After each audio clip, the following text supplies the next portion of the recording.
사도행전 20장을 보고 있거든요. 사도행전 20장에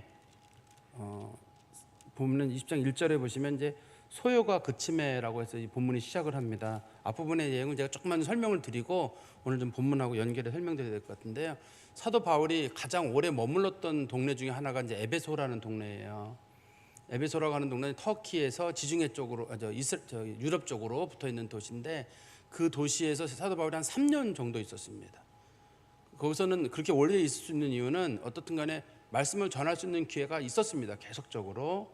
그리고 두란노 서원이라고 하는 곳이 있어가지고 정기적으로 말씀도 전할 수가 있고 사람들을 가르칠 수도 있었고, 또 그 주변에 있는 소아시아, 우리 요한계시록에 하는 7교회 있잖아요. 소아시아 7교회가 그 에베소 주변에 있거든요.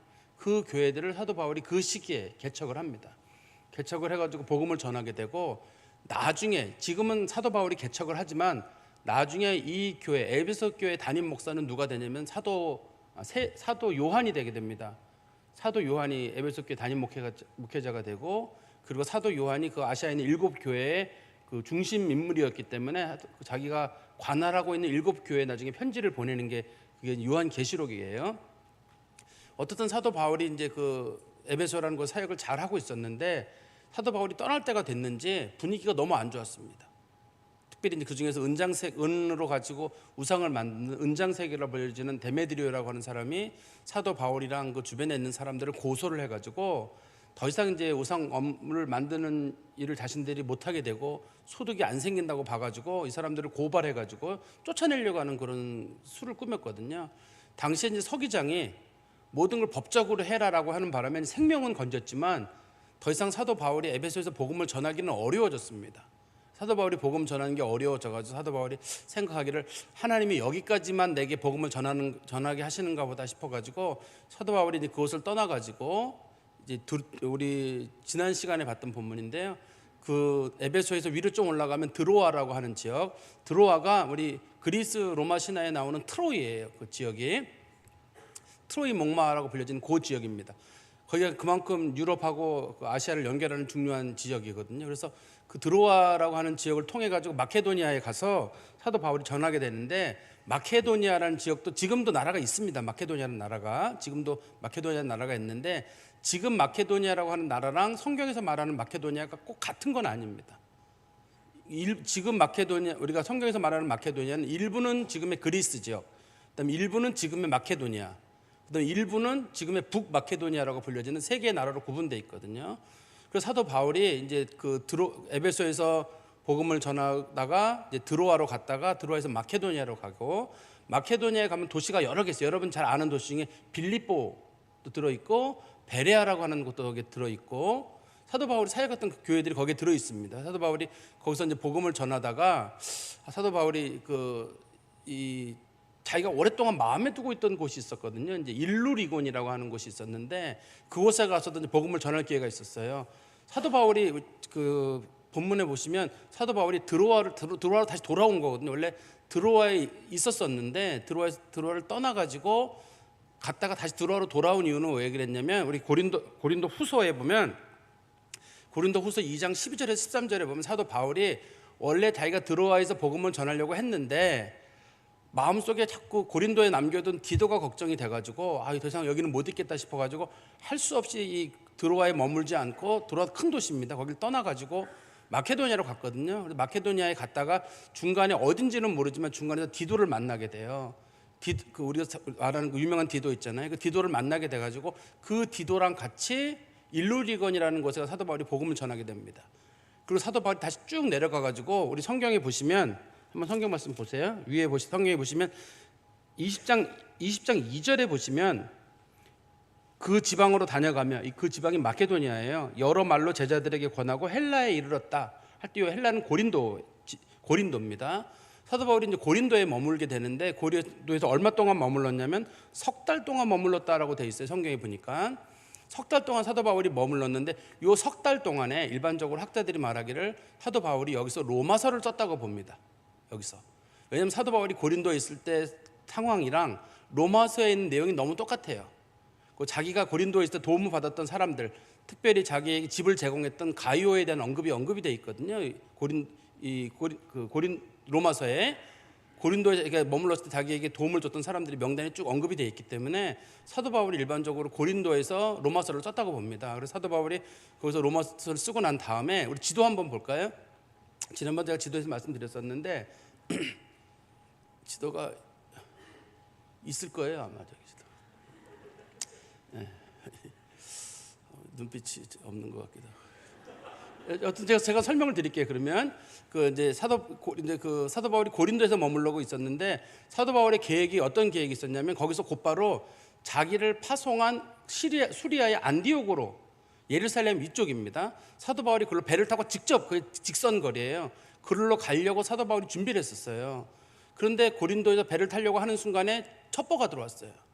유대인들이 사도 바울을 죽이려고 한다는 첩보가 들어와가지고 사도 바울이 배를 타면 내가 안 되겠다.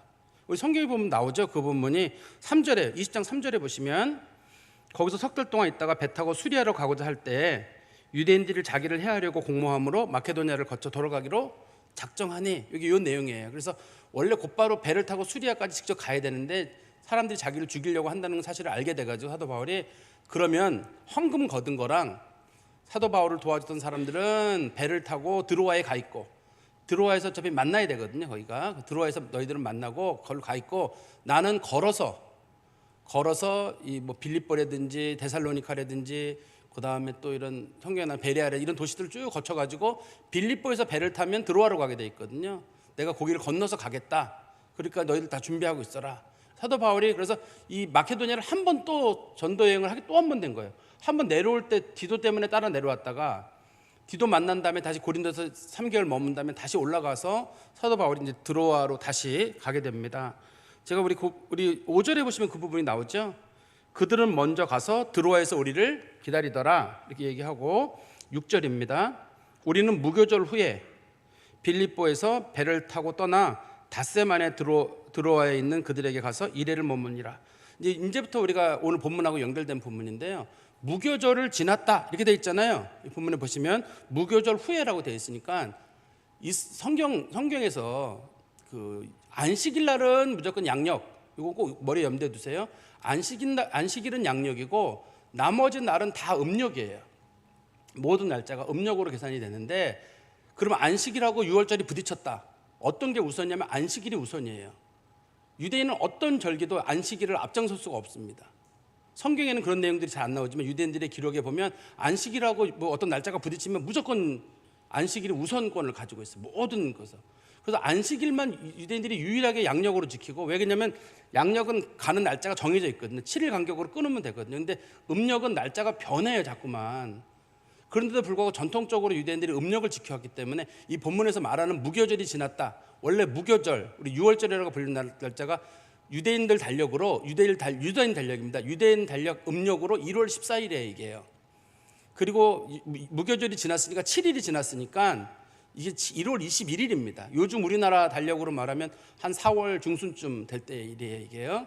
4월 중순쯤 되는 일인데 사도 바울이 이제 빌립 무교절을 지난 후에 4월 그러니까 유대인 달력으로만 제가 말씀드릴게요. 유대인 달력으로 1월 21일 날 빌립보를 떠나가지고 다시 보세요. 배를 타고 닷새 만에 드로아에 갔다. 근데 이게 16장 11절에 보시면 사도 바울이 드로아에서 빌립보로 갈 때는 하루 만에 갔다고 돼 있어요. 이 길이 하루 만에 가는 길입니다. 원래 멀지 않아요. 그런데 이번에 올 때는 5일 걸렸다는 얘기는 두 가지가 작용할 것 같아요.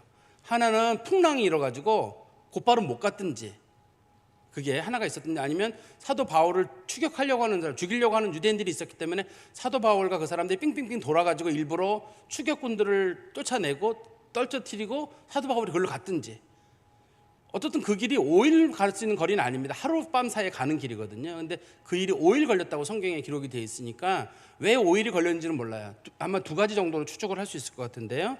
그리고 사도 바울이 드로아에서 그들에게 가서 이레를 머무니라. 드로아에 있는 사람들에게서 일주일을 사도 바울이 이제 거기서 머물게 됩니다.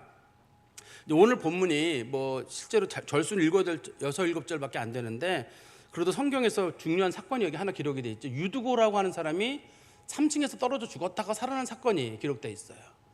우리는 죽었다 살아난 사건 그러면 의미를 별로 안 두는데 이것도 부활입니다. 어떻든 예수 그리스도의 부활도 부활이지만 성경에 나오는 몇 안 되는 부활 사건 중에 하나예요. 예수님께서 이루셨던 부활 사건도 있고 구약 성경에 보면 엘리야랑 엘리사가 했던 부활 사건도 있습니다. 근데 이것도 마찬가지로 중요한 부활 사건 중에 한 가지입니다. 근데 사도 바울이 여기서 드로아에서 사도 바울이 지금 일주일을 머물렀다고 되어 있거든요. 원래 사도 바울은 이 빌립보에서 드로아로 왔다가 곧바로 어디로 가야 되냐면 수디아 안디옥으로 가야 돼요. 사도 바울의 목적지가 어디냐면 예루살렘이거든요. 오순절 전에는 예루살렘에 간다는 게 사도 바울의 원래 계획입니다. 그런데 여기서 지금 이 오순절은 이 6월절을 기준으로 50일이 지난 다음이잖아요. 그런데 아까 제가 말씀드린 대로 날짜가 중요하다고 한 게 이 배가 빨리 안 가는 바람에 5일을 허비했고 또 드로아에 머물면서 7일을 허비하잖아요. 그러면 사람들이 38일이 남았으니까 금방 가면 되겠나 싶은데 그게 그렇게 먼 거리예요. 이게 가야 될 길이. 배를 타고 가야죠. 거기서 또 다시 내려가지고 거기서 다시 또 수리아까지 걸어가야죠. 수리아에서 다시 예루살렘까지 걸어가야죠. 그러니까 일정이 빡빡해요. 정상적으로는 사도 바울이 드로아에서 머물지 말고 곧바로 사도 바울이 수리아에 들렀다가 자기네 교회에 선교 보고를 하고 예루살렘으로 가서 이제 뭐 말씀도 전하고 죽을 준비를 해야 되거든요. 사도 바울은 오순절에 예루살렘에 도착하게 되거든요. 사도 바울이요. 꼭 사도 바울이 그때 도착을 해야 되기 때문에 사도 바울의 계획 속에 그때 많은 사람들에게 복음을 전하려는 사도 바울의 계획이 있었거든요. 그래서 사도 바울의 그 계획 때문에 빨리 가야 되는데 여기서 굳이 일주일을 머무르게 됩니다. 시간이 없음에도. 굳이 왜 여기서 머무르게 됐냐면 저는 세 가지 정도로 보는데요. 첫 번째는 사도 바울이 처음에 가려고 할 때 드로아에 들렀을 때 디도 때문에 성경 다시 한번 읽어드릴게요. 우리 한번 고린도 후서 2장 12절 13절에 보세요. 고린도 후서 2장 12절 13절입니다. 내가 그리스도의 복음을 위하여 드로아의 이름에 주 안에서 내게 문이 열렸을 때 내가 내 형제 디도를 만나지 못함으로 내 심령이 편하지 못하여 그들을 작별하고 마케도냐로 갔노라. 사도 바울이 지금 3차 여행 중에 이 지금 드로아에서 마케도냐로 건너가는 과정이거든요. 이 본문에 나와 있는 것처럼 사도 바울이 드로아에서 말씀을 전할 수 있는 기회가 너무 많이 주어진 거예요. 말씀을 듣겠다는 사람이 너무 많아요, 거기에. 그런데 사도 바울이 말씀을 못 전한 이유는 자기가 이미 먼저 자기 심부름꾼인 디도를 고린도에 보냈거든요. 근데 디도가 죽었는지 살았는지를 모르겠는 거예요. 디도가. 그래서 어떻든 간에 내가 디도를 만나야 되겠는데 사도 바울이 디도를 만나기 전까지 자기가 마음이 편하지 못해서 그냥 이 드로아 사람들에게는 말씀을 전하지 않고 곧바로 사도 바울이 마케도냐로 갔거든요. 마케도냐로 갔다가 사도 바울이 이제 돌아오는 길이니까 지난번에 말씀을 못 전했으니 이번에 말씀을 전해야 되겠다 하는 그런 사도 바울의 부담감이 하나가 있었을 것 같아요. 두 번째는 아까도 말씀드린 고린도 후서 2장 12절 13절에 보면 말씀을 듣겠다는 사람이 많이 있으면 자기가 못 전했거든요. 그러니까 자기의 말씀을 기다리는 사람들이 많아요 지금. 근데 사도 바울이 지금 이 드로아에 몇 년 만에 온 거냐면 1년 6개월 만에 오는 거예요. 사도 바울이 성경의 연대를 더해보면 사도 바울이 1년 6개월 만에 다시 지금 드로아에 지난번 지나갔다가 1년 6개월 만에 오니까 그 사람들이 사도 바울의 말씀을 듣고 싶어하는 사람이 너무 많은 거예요. 그래서 사도 바울이 거기서도 하나 머물러야 됐고 또 세 번째는 사도 바울은 여기 들를 생각이 없었어요. 아까도 제가 말씀드렸지만 고린도에서 곧바로 시리아 안디옥으로 가야 됐는데 자기가 삥삥삥 유대인들이 자기를 죽이려고 하는 바람에 할 수 없이 마케도냐로 걸어서 삥삥 돌아서 여기까지 왔거든요. 사도 바울이 생각하기를 하나님이 나를 이렇게 돌리신 데는 그만한 뜻이 있을 것이다. 유대인들이 자기를 죽이려고 한다는 암살 시도에 대한 것이 있었기 때문에 사도 바울이 피해서 온 거긴 하지만 하나님이 나를 이만큼 돌아오게 하신다는 뜻이 있다 싶어가지고 사도 바울이 거기서 이제 말씀을 전하려고 했던 것 같습니다. 우리 성경 말씀에 이제 오늘 말씀에 보시면 돼요. 7절에 그 주간의 첫째 날에 이 그 주간의 첫째 날을 성경에서 우리가 흔히 부르는 성경에 몇 안 되는 주일날에 대한 언급이에요. 주일날에 대한 언급입니다. 성경에서는 주일날에 대한 언급이 거의 없어요. 요한계시록에 한 번 정도 나오고 여기 한 번 정도 나오고 당시 초대교회 성도들이 주일날을 지켰다는 걸 알려주는 몇 안 되는 규절이거든요. 그 주간의 마지막 날이 안식일이에요. 그리고 그 주간의 첫째 날이 주일날입니다. 우리가 오늘날 얘기하는 주일날입니다. 당시 사람들이 주일날을 지켰다는 걸 보여주고 있는데요. 당시 사람들이 주일을 지키는 게 우리랑은 좀 달라요. 왜 다르냐면 유대인들은 안식일을 지켰습니다. 안식일을 지켰을 때 아침부터 저녁까지 일을 하지 않고 안식일을 쉬었거든요. 근데 로마 사람들은 절기가 없어요, 특별히. 로마 사람들은. 그런데 지금 그리스도인들은 더 이상 안식일을 안 지켜요. 그리스도인들이 안식일을 안 지키는 이유는 그리스도의 부활을 기념하기도 하지만 원래는 그리스도인들이 전부 다 안식일날 모였었거든요. 여러분 잘 아시는 대로 바울도 항상 말씀을 안식일 날 전했어요. 사도 바울이 원래는 안식일 날 말씀을 전했었는데 이제는 안식일 날 못 전하는 게 자꾸 유대인들하고 부딪히는 거예요. 충돌이 일어나기 때문에 이제는 그리스도인들이 하루를 피한 겁니다. 그러니까 그리스도인들이 주일을 지키게 된 것은 두 가지 이유 때문에, 하나는 그리스도의 부활을 기념하기 위해서이고 예수께서 안식 후 첫날에 부활하셨기 때문이고, 두 번째는 유대인들과의 충돌을 피하기 위해서예요. 그런데 어려운 게 있습니다. 현실적으로 유대인들은 전통적으로 안식일을 취해왔기 때문에 유대인들은 사람들이 쉬는 줄 알고 있어요. 그런데 이 당시에 로마나 헬라 사람들은 이 쉬는 날이 없어요. 특별히 공휴일이. 근데 그리스도인들은 일요일을 쉬는 거예요, 이제부터. 근데 당시에 일요일이 일하는 날이에요. 일요일이 일하는 날입니다. 그럼 이 사람들이 대부분 남의 집에 고용된 사람들이거든요. 당시에 남의 집에 고용된 사람들이다 보니까 이 사람들이 어떻게 해야 돼요? 그러면 나 하루 쉬겠습니다. 요즘같이 주일날 쉬는 문화가 있어도 사람들이 안 쉬는 판에 옛날에 사람들이 주로 이렇게 노동자들이나 남의 집에 노예로 있던 사람들이 대부분이거든요. 초대교회 그리스도인들은 노예들이 많았습니다. 노예가 주인한테 가가지고 나 내일은 쉽니다. 이렇게 알고 계세요? 그럼 주인이 노예님 쉬십시오. 이렇게 해주나요? 안 되잖아요. 그러니까 초대교회는 주일 성수라는 이런 개념 자체가 찾을 수가 없어요. 요즘 우리가 알고 있는 주일 성수 개념은 상당히 뒤에 기독교가 국교화된 이후에 일어난 일이에요. 그래서 그 어떤 사람들은 기독교인들이 일요일날 태양을 섬기던 그 일요일날을 섬겼다. 그래가지고 막 안식일 교도들이 기독교를 비판하는 경우가 있거든요. 성경에서는 사도 바울이 골로새서를 통해서도 말씀하거든요. 날짜별로 의미를 두지 말라고 얘기를 해요. 왜냐하면 그때 당시에 날짜를 의미를 둬버리게 되면 주일을 지키는 사람이 한 명도 없기 때문에 그래요. 어떻든 제가 다시 설명을 드리면 당시에는 주일날이 성도들에게 중요한 날로 지켜지기는 했는데 예배를 드릴 수가 없었어요, 제대로. 그리고 초대교회 성도들은 예배를 주일날 예배를 2번 드리겠는데 어떤 경우냐면 일하기 직전에, 보통 해가 뜨기 직전에 사람들이 일을 하러 나가야 되니까 해가 뜨기 직전에, 그러니까 우리로 말하면 3시나 4시쯤에 모여서 주일날 예배를 드렸어요. 대부분 사람들이, 초대교회들이. 그러니까 어떤 분들이 새벽 예배는 우리나라가 세웠다. 그것도 순 거짓말이에요. 초대교회 성도들은 일을 6시에 나간다 그러면 적어도 서너 시에는 교회에 모여서 다 같이 예배를 드리고 식사를 하고 나가게 되고, 그 다음에 하루 종일 일하고 주일날 자기 일을 하게 되고, 주일날 저녁 때 모여가지고 사람들이 다시 또 저녁 식사를 나누면서 예배를 드리게 되고, 주일날 예배가 그런 식으로 구성이 되어 있었습니다. 근데 오늘 본문에 보시면 다시 그 주간 첫날에, 이제 주일날이죠, 우리가 떡을 때려 모였을 때, 떡을 때려 모였다는 말의 뜻은 두 가지가 있어요. 성경에 보면 하나는 밥 먹으러 모였다는 뜻이 있고, 하나는 성찬식을 했다는 뜻인데, 사도행전 10장에 보면, 사도행전 10장 10절에 보면 배고파서 밥을 먹었다는 단어와 거기 나오거든요. 사도 베드로가 배고파서 밥 먹으려고 그랬다 할 때는 그리스어로 배고파서 밥 먹으려고 했다고 나타내는 단어와 떡을 뗐다는 단어가 달라요. 떡을 뗐다는 말은 성찬식에 쓰는 말이고, 이거 배고파서 밥 먹는 건 시장에서 먹었다고 우리나라 말에도 번역을 그렇게 해놨습니다. 따로 구분해놨기 때문에 떡을 때려 모였단 말은 예배 드린 후에 성찬식을 했다는 뜻이에요. 초대교회 성도들이 매일 저녁 때마다 성찬식을 해서 그렇습니다. 바울이 이튿날 떠나고자 하여, 이날이 주일날이고 주일날 다음날 사도 바울이 일찍 떠날 일이 생기는 바람에 사도 바울이 그날 본의 아니게 말씀을 길게 전하게 된 것 같아요. 보세요. 바울이 이튿날 떠나고자 하여 그들에게 강론할세 말을 밤중까지 계속하며. 그러니까 사도 바울이 지금 여기 머무는 건 일주일 동안 머물렀거든요. 그렇지만 일반적으로 성도들이 모이는 공중 회집은 주일날 있으니까 사람들이 주일날 모였는데 대부분 성도들이 언제 모였냐면 저녁 때 모였거든요. 일 다 끝나고 와서 모였으니까 모인 시간이 늦었어요. 그래서 사도 바울이 그때부터 말씀을 전하기 시작해가지고 뒤에 보면 나옵니다. 새벽까지 전했다고 되어 있거든요. 사도 바울이 뒤에 보면 나오죠. 11절에 보시면 올라가 떡을 떼어 먹고 오랫동안 곧 날이 새기까지 이야기하고 떠나니라 이렇게 되어 있잖아요. 사도 바울이 저녁 때 설교를 시작해가지고 새벽까지 이제 말씀을 전한 일이 생겼는데, 왜 그러냐면 이게 이제 사도 바울의 마지막 여행이에요. 사도 바울이 이번 여행으로 죽게 되거든요. 사도 바울이 마지막 여행이기 때문에 사도 바울이 알게 됩니다. 그리고 사도 바울이 좀 지나고 나서 이 동네를 지나서 이제 아소라는 곳을 지나고 미들레네라는 동네를 지난 다음에 에베소에 또 들르거든요. 에베소 장로들을 만나게 돼요.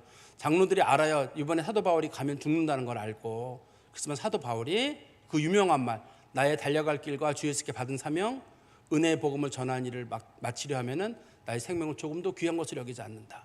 나 죽어도 괜찮으니 여러분 기도해 주십시오 하고 사도 바울이 보내달라고 부탁을 하거든요. 이게 마지막 가는 길이에요. 그래서 사도 바울이 이 드로아 사람들에게 자기가 속에 있는 얘기들을 다 전해주고 싶어가지고 사도 바울이 그 성도들에게 말씀을 전하는 바람에 이제 시간이 늦어졌던 겁니다. 그리고 다시 우리 본문 8절에 가보시면 우리가 모인 윗다락에 등불을 많이 켰는데, 이게 이제 유두고가 죽은 원인이 여기에 이제 기록이 되어 있습니다. 우리가 모인 윗다락에 등불을 많이 켰다. 지금 여기서 우리는 누구냐면 이 본문을 기록하고 있는 누가랑, 그 다음에 사도 바울이 중간에 디도를 만났었거든요. 디도를 지금 데려가고 있고, 그 다음에 우리 본문의 4절에 보시면 아시아에서 함께 가는 베레아 사람 부로의 아들 소바다와 데살로니가 사람 아리스다고와 세군도와 더벳 사람 가이오와 그 다음에 디모데는 루스드라 사람이거든요. 그 다음에 아시아 사람 두기고와 드러비모, 여기 아시아 사람은 에베소 사람들이에요. 여기 사도 바울 같이 가는 멤버들이거든요. 그 사람들하고 그 다음에 드로아에 있는 교인들이 함께 모여가지고 예배를 드리는 숫자가 굉장히 많아요. 그리고 사람들이 3층짜리 건물을 지금 빌린 겁니다. 지금 여기 보면 윗다락이라고 되어 있지만 우리 9절 끝에 가보세요. 유두고가 3층에서 떨어지거늘 일으켜보니 죽었는지 이렇게 되어 있잖아요. 그러니까 유두고가 3층에 떨어져 죽었다는 얘기는 집이 2층짜리인데 3층에 떨어져 죽을 수는 없을 거 아니에요. 당시에 보통 집은 다 1층짜리 단층입니다. 단층인데 2층, 3층까지 집이 지어졌다는 얘기는 집이 상당히 크다는 얘기예요. 이거요. 어느 성도의 집을 교회로 빌려가지고 사람들이 예배를 드리게 됐는데, 그날 사람들이 맨 위층 3층에 모여가지고 함께 예배를 드렸는데 등불을 많이 켰다, 이게 설명하고 있어요. 등불이란 말을 우리나라 말로 번역을 했지만 원래 성경에는 횃불이에요. 그러니까 그 동물성 기름이나 뭐 휘발유나 같은 기름에다가 횃불을 피워가지고 여기저기다 올려놓은 거예요.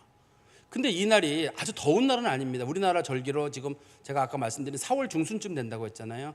아주 더운 건 아닌데 문 좀 닫아져 있고, 예배 드릴 때 문 좀 닫아져 있고, 그다음에 횃불 켜 있고, 사람들 많이 모여 있고, 그러니까 이 동물성 기름에서 나는 그 횃불에서 나는 냄새, 혹은 그게 만약에 광물성 기름이라 그러면 휘발유든 뭐든 간에 그 기름에서 나는 냄새, 사람들 많이 모여 있고, 그 절기 그 열기가 있을 거 아닙니까? 그 열기 때문에 사람들이 그 열기 때문에 숨을 못 쉬는 정도 된 것 같아요. 그래서 유두고라고 하는 사람이 우리 9절에 말씀해 보시면 유두고라 하는 청년이 창가에 걸터 앉아 있다가 깊이 졸더니, 이 사람이 그러면 왜 졸았냐면 너무 열기가 많고 또 이 사람이 하루 종일 일한 사람이잖아요. 여기 보면 청년이라고 돼 있지만 청년이란 말은 뜻이 두 가지가 있습니다. 하나는 젊은 사람이라는 뜻도 있고 하나는 노예라는 뜻도 있어요. 이 뜻 자체에 두 가지 뜻이 들어있기 때문에 이 사람이 정상적인 직업은 그냥 노동하는 사람이었을 겁니다. 노동하는 젊은이가 하루 종일 일하고 저녁 때 교회에 왔어요. 근데 설교는 누가 하냐면 설교하기로 유명한 사도 바울이 하는데, 사도 바울이면 뭐하고 베드로는 뭐예요? 졸음을 어떻게 이겨 이거를. 거기다 또 횃불 타는 열기, 사람들 많이 모여 있고, 또 사도 바울이 설교를 좀 길어요. 지금 새벽까지 한, 아무리 좋은 설교도 여러분들 제가 설교 한 20분만 하면 눈이 지금 감겼다 떴다 하는 판에 이거 새벽까지 이거 뭐 어떻게 견뎌요 이거를요. 어떻게 견뎌요. 그래서 유두고가 자기 나름대로 생각하기를 바람을, 시원한 공기를 쐬고 창가에 걸쳐 앉으면 졸음을 깨겠구나라고 생각해서 창가에 들러앉아요. 제가 어린 시절에 이 설교를 들었는데 유두고를 엄청 나쁜 분으로 우리 전사님이 묘사하셨던 기억이 나요. 창가에 앉아 있었다는 얘기는 세상의 반, 하나님 앞에 반, 이렇게 있었다. 예배 시간에 조는 사람들은 유두고처럼 떨어져 죽을 수가 있으니까 조심해라, 뭐 이런 식으로 당시 말씀하셨던 기억이 납니다. 어린 시절에 절대 못 졸게 하고, 그래서 예배 시간에 졸지 않을 방법이 뭐냐, 전부 무릎 꿇고 앉아서 예배를 드려라. 그러니까 2시간이고 3시간이고 무릎 꿇고 앉아가지고 막 절여가지고 코에 침을 바르고 했던 기억이 나요. 어린 시절에 마루 교회였으니까요. 어떻든 지금 이 본문에 보면 유두고라고 하는 젊은이가 나름대로 졸음을 피하려고 하는 겁니다. 졸음을, 여기 보면 졸음을 피하려고 창가에 앉아 걸쳐 앉아 깊이 졸더니, 그러던 차에 어떤 일이 생기게 됐냐면 9절에 바울이 강론하기를 더 오래 하매 졸음을 이기지 못하여 3층에서 떨어지거나 일으켜보니 죽었는지라. 사도 바울의 설교를 오래 듣다가 이 젊은이가 더 이상 졸음을 참지 못하고 깜빡깜빡 졸다가 3층에 떨어져서 죽게 된 사건입니다. 근데 이 본문에 보시면 간혹 우리가 성경 문제를 가지고 사람들이 문제를 제기하시는 분들이 있어요. 9절에 보시면 이렇게 돼 있잖아요. 일으켜보니 죽었는지라, 이렇게 돼 있는데 10절에 가면 바울이 뭐라 그러냐면 떠들지 말라, 생명이 그에게 있다, 이렇게 돼 있으니까 어떤 분들이 이걸 이렇게 얘기해요. 죽은 게 아니라 잠깐 기절을 했나 보다. 그래서 사도 바울이 인공호흡을 해가지고 살렸다. 이렇게 이제 보시는 분이 있는데, 잘 아시는 대로 누가복음을, 사도행전을 기록한 사람은 누가거든요. 의사예요. 이 사람이 이제 죽음을 선언한 겁니다. 이 사람 죽었다. 근데 그러면 이 사도 바울이 얘기하는 떠들지 말라, 생명이 거하냈다는 말은 하나님이 그 사람을 살리시려고 한다는 사실을 이 사도 바울이 마음으로 믿은 거예요. 이게 그러면 그래야지 이게 부활 신앙이고 부활에 관한 얘기고 놀라운 거지. 그냥 유두고란 청년이 기절했다 일어났다 이렇게 하면 이게 아무 사건도 아니거든요. 어쨌든 죽었다가 살아난 사건입니다. 이게 그러니까 이 누가라고 하는 사람이 죽었다고 의사가 아예 사망 진단서를 내린 겁니다. 의사가 내린 사건이고 이 사람이 분명히 죽었었고, 사도 바울은 이거를 분명히 하나님이 다시 살리실 거라는 믿음 가운데서 소리짓 떠들지 마라, 하나님이 이 사람 살린다, 이렇게 이제 선언을 하고 있는 거죠. 제가 우리 성도님들께 위로가 되는 말씀 한마디 드린다면, 예배 시간에 조는 사람한테 좀 뭐라고 하지 않으셨으면 좋겠어요. 여기 보니까 이 사람이 졸음을 피하려고 한 거거든요. 한번 생각해. 젊은 사람이 하루 종일 일하고 와가지고 그 창가에서 신선한 공기를 마시면서 좀 졸음을 이겨볼까. 유명한 설교자가 와서 설교를 하니 자기 들어보려고 하는데 몸이 안 따라가니 졸음이 온 거란 말이에요. 이거를 가지고 예배 시간에 왜 조느냐. 옛날에 제가 아는 어떤 목사님은 조는 건 마귀 들린 거다라고 얘기를 하신 적도 있어요. 하나님 말씀을 받지 못하도록 마귀가 그거 한다 그러는데, 저는 그렇게까지 보이진 않아요. 저는 조라도 예배 시간에 앉아있는 게 귀하다고 보지. 한번 생각해 보세요. 우리 예배 시간 다 같이 드렸어요. 세월이 지난 다음에 그때 그 권사님 예배 빠졌어 안 빠졌어 그렇게 보지, 그때 그 권사님 졸았어 안 졸았어 그거 안 따지잖아요 우리가요. 그러니까 예배 시간에 유두고라는 사람이 지금 졸고 있는데 이 사람이 그걸 사도 바울이 문제 삼지 않잖아요. 사도 바울이 문제 삼았으면 거 봐라 조는 자는 떨어져 죽느니라 뭐 이렇게 좀 하거든요. 꾸짖고 뭐 그래야 되는데, 다시는 졸지 마라 이렇게 해야 되는데 그런 게 일절 없거든요. 아무 일도 없는 것처럼 다시 말씀을 전하거든요 사도 바울이. 그러니까 조는 행위에 대해서 좀 뭐라고 하지 않으셨으면 좋겠고, 성도들이. 두 번째는 이 사람을 졸게 만든 사람이 누구냐면 바울이에요. 그죠? 그러니 제가 여러분들을 좀 졸게 만들더라도 우리 목사님이 바울은 지금 떨어져 죽을 판까지 만들었지만 저는 그런 경우는 없잖아요. 졸게는 만들어도 제가 누구를 죽인 적은 없어요 아직까지. 근데 바울은 죽인 적이 있어요. 그러니까 여러분들이 설교 시간 졸다가도 우리 목사님 바울보다는 낫다, 최소한 우리를 떨어져 죽인 정도는 아니다, 이렇게 이해를 하십니다. 왜냐하면 예배 시간에 제가 조는 분들을 간혹 보는데, 저는 예배 시간에 조는 분들을 그렇게 좋게 보여요. 그 자리에 같이 있었다는 거, 우리랑. 지금 유두고란 청년이 죽었다 살아났다가 초점이 아니거든요. 사실은 유두고가 그날 그 자리에 있었어요. 사도 바울이 떠나는 그 역사적인 그 순간에 사도 바울이 전하는 그 마지막 설교, 그때 사도 바울 설교 그 자리에 들었을 때 누구 있었니? 그때 유두고도 있었고 누구도 있었고 할 때 명단 쭉 얘기하지, 그때 유두고는 졸았지? 이렇게 딱 사람들이 빼지 않아요. 다 그 자리에 있었던 거거든요. 은혜의 자리에 사람들이 와서 앉아 있는 거, 그걸 가지고 귀하게 봐야 되고, 혹시라도 설교자들이 설교 좀 졸리게 할 때 여러분들이 우리 목사님 설교 꽤 졸리다 그렇게 하지 말고 바울보다는 낫다, 이렇게. 감사합니다. 그렇게 봐주셨으면 하는 그런 바람이 있습니다. 그리고 다시 성경으로 가보시면 10절에 바울이 내려갔다는 말은 지금 설교했던 데가 3층이기 때문에요. 내려가서 그 위에 엎드려 그 몸을 안고 말하되 떠들지 말라, 생명이 그 위에 있다 하고. 잘 보시면 그 위에 엎드려 그 몸을 안고 말하되, 이렇게 똑같이 하는 경우가 성경에 기록이 되어 있습니다. 엘리야 때 똑같은 사건이 있었고 엘리사 때 똑같은 사건이 있었어요. 엘리야 때 사건은 어디 나오냐면 열왕기상 17장에 보면 나오는데요. 열왕기상 17장에 보시면 우리가 잘 아는 사르밧 과부 있잖아요. 사르밧 과부 하면 우리 떠오르는 기적이 뭐냐면 엘리야를 대접하고 밀가루랑 기름이 마르지 않았다, 거기까지만 알고 있잖아요. 그런 일은 맞아요. 거기까지는 좋았는데, 그리고 나서 사르밧 과부의 아들이 죽었다 이렇게 돼 있어요. 사르밧 과부랑 같이 그 떡 먹던 아들 하나 있었잖아요. 나무 해오던 아들이 있었잖아요. 그 아들이 죽었거든요. 그 아들이 죽고 나니까 이제 사르밧 과부 쪽에서 원망이 나오는 거예요. 내가 기름은 뭐하면 떡이 무슨 소용이 있어요, 내 아들이 죽었는데. 그래가지고 이게 이제 엘리야에게 얘기를 하니까 엘리야가 자기의 몸을 다 던져가지고 그 아이를 살려내요. 그때 똑같이 하거든요. 그의 몸에 올라가서 그에게 하나님 앞에, 하나님 이 아이의 생명이 돌아오게 해주십시오, 영원히 돌아오게 해주십시오라고 해서 열왕기상 17장 21절 22절에서 아이 몸이 혼이 돌아왔다, 살아났다고 돼 있어요. 또 한 가지는 우리가 잘 아는 사건이 열왕기하 4장 34절에도 보면 그런 사건이 있는데, 그때는 또 누구냐면 수넴 여인이라고 아시죠? 수넴 여인이라고 엘리사가 그 이스라엘 평원에서 갈멜산까지 왔다 갔다 할 때마다 그 엘리사에게 숙소를 제공했던 어떤 여인이 있어요. 남편은 나이가 많고 이 여자는 젊은 분인데 자기네 집에다가 아예 다락방을 만들었고 침대랑 책상을 만들어 가지고 엘리사가 쉴 수 있도록 공간을 제공했습니다. 그래서 엘리사가 그 사람 때문에 큰 도움을 얻었었어요. 그래서 사람들이 볼 때마다 저 집은 참 엘리사 때문에 은혜를 받는다라고 했어요. 근데 역시 마찬가지로 그 집도 외아들이 있었는데 그 아들이 죽었어요. 그 아들이 죽었는데 애기가 죽자마자 엄마가 이 애기가 그날 왜 죽었었냐면 농사 수수 때 아버지 추수하는 거 구경 갔다가 그 일사병으로 죽게 됩니다, 아들이. 그래서 엄마가 어떻게 하냐면 그 아들을 데려다가 방에다 넣어놓고 문을 잠가요. 애기 죽은 사실 안 알리려고. 그리고 곧바로 엘리사에게 가가지고 내 아들이 죽었다. 그러니까 엘리사가 그럼 내가 사람 보내겠다. 사람 안 된다. 당신이 직접 와라. 그래서 엘리사가 직접 와보니까 애가 죽은 거예요. 근데 왔다 갔다 하는 사이에 벌써 2, 3일이 지났어요. 근데 엘리사가 자기 몸을 눈, 코, 입을 다 아기한테 온전히 맞추고 내 생명으로 저의 생명을 대신한다는 마음으로 엘리사가 기도를 하거든요. 그래서 죽은 지 며칠 만에 아이가 살아나요. 그 성경에 기록되어 있거든요. 이게 지금 이 본문에 말하는 사도 바울이 했던 행동이 유두고라고 하는 젊은이, 우리 본문에서는 그냥 살아났다라고 되어 있지만 유두고라는 젊은이를 살려내려고 사도 바울이 자신의 전부를 던진 것. 하나님, 한 명만 살릴 수 있다면 내 생명을 대신해도 좋다. 이게 영혼 구하는 사람들의 마음인 것 같아요.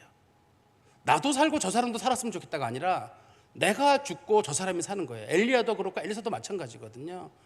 저 사람만 살릴 수 있다면 내 생명을 거둬달라는 마음이고 자기 생명을 던지는 거니까, 그래서 죽은 시신 위에 자기가 올라가가지고 자신의 눈과 코와 입을 맞추고 거기 기도하는 거거든요. 그런 역사를 통해서 하나님께서 보여준 역사를 통해 사도 바울이 유두고를 살리는 사건이 있습니다. 그럼 성경에 보시고 나면 뭐라고 되어 있냐면 11절에 올라가 떡을 떼어 먹고 오랫동안 곧 날이 새게까지 이야기하고 떠나니라. 마치 아무 일도 없는 것처럼. 애기 살아나니까 우리 밥 먹읍시다. 보통 사람들은 애기 살아나면 뭐 시끌벅적할 거거든요. 근데 성도들이 애기 살아나는 거를 하나님이 주시는 당연한 기적으로 받아들인 것 같아요. 초대교회 성도들이요. 그리고 다시 이제 올라가서 함께 그냥 즐거운 마음으로 밥을 먹어요. 저는 이 모습 보면서 초대교회 이 역사가 좀 우리 교회도 나타났으면 좋겠어요. 막 누가 아프다 그러면 그냥 제가 너무 무능해서 답답해요. 막 이런 사람이 누가 좀 치유의 은사나 신유의 은사가 있어가지고 누구 가서 같이 기도해주고, 누구 죽었다 살아났대더라, 누구 병이 나았대더라, 암이 고침 받았대더라, 막 그런 얘기들이 막 교회 온통 들려가지고 성도들이 그냥 뭐 누구 병 고침 받았다 그러면 놀라는 게 아니라 당연한 일이지. 너 기도했잖아. 기도하면 당연히 살아나는 거지. 막 이런 게 성도들에게 있고, 누가 의심하면 다 살아나는 일 이렇게 의심을 해. 의심하는 사람이 도리어 바보 취급을 받아야 되는데 우리는 낳기는 뭘 낳겠어. 그 사람이 인정받거든요. 매우 합리적인 사람으로. 난 나올 줄 믿어. 그러면 옆에서 보는 사람들이 저 사람 안 나면 어떡하려고 저렇게 광기를 보이지, 이렇게 보인단 말이에요. 전 우리 교회에 하나님께서 사도 바울을 통해서 유두고에게 보였던 그 은혜가 나타나가지고 죽는 사람 살아나는 문제는 둘째치더라도 온갖 병에 걸린 사람들, 뭐 삶의 어려움에 처한 성도들이 그냥 다 살아날 수 있도록. 근데 거기에는 성령의 역사가 저는 기본적이라고 보고, 두 번째는 우리의 목숨을 건 기도도 거기에 저는 포함이 된다고 생각해요. 저도 간절한 마음으로 기도하려고 합니다. 계속 이건 목회자들이 책임을 져야 될 일이기 때문에 기도한다고 생각하고, 우리 성도님들께서도 정말 성령 가운데 이런 기도를 많이 드렸으면 좋겠습니다. 제가 이제 말씀에 좀 결론을 맺으면, 우리 마지막 12절에 보시죠. 사람들이 살아난 청년을 데리고 가서 적지 않게 위로를 받았더라. 당연히 그렇죠. 그 청년이 죽었다 살아났으니 사람들이 얼마나 위로를 받았겠어요.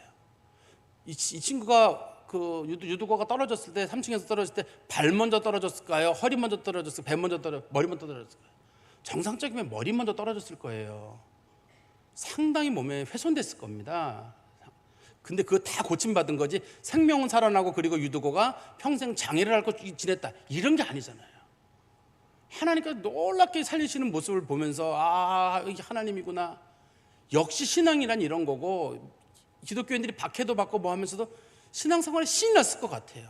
이런 일들이 곳곳에 나타난다 그러면 제가 두 가지로 말씀을 정리해 드리면, 하나는 혹시라도 우리 성도 중에 예배에 조시는 분들이 있을 때 우리 성도들은 일절 뭐라고 하지 마시고 조롱도 하지 마시고, 혹시 신앙이 약한 배우자들이 와서 졸거나 그럴 때에도 자리 채웠다는 거에만 의미를 두세요.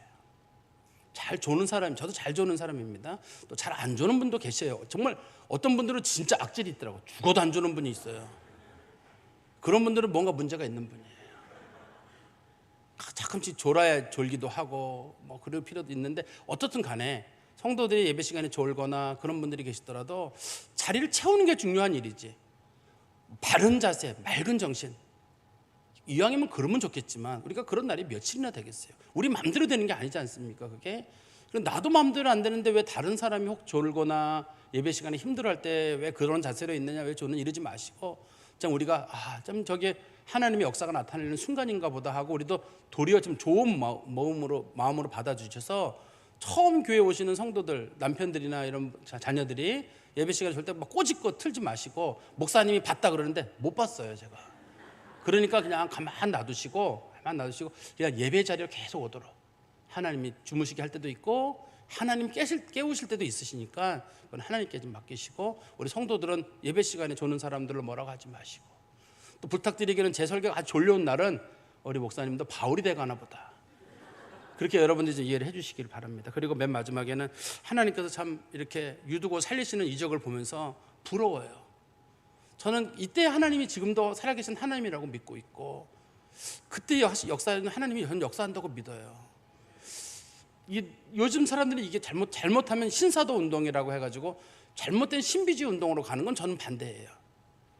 모든 걸 다 신비로만 가는 건 반대하지만, 하나님의 역사가 정말 간절히 필요한 사람들이 너무너무 많아요. 가슴 아프고, 목회자에게 가장 힘든 거는 여러 아픈 성도들의 얘기를 수백 건을 듣잖아요. 그 얘기를 너무 많이 들으면 나중에 마음이 우울해져요. 힘듭니다. 왜냐하면 내가 뭐 하다가도 누가 아프지, 누가 아픈데 밥을 내가 먹는 것 자체가 이게 막 웃다가도 누구네는 지금 암이 걸려가지고 수술을 한다고 하는 판에 이게 참 목사가 이게 사람이 할 짓인가, 이런 마음이 들어가지고 마음을 자꾸 추스르다 보면 더 우울해집니다. 사실 마음이.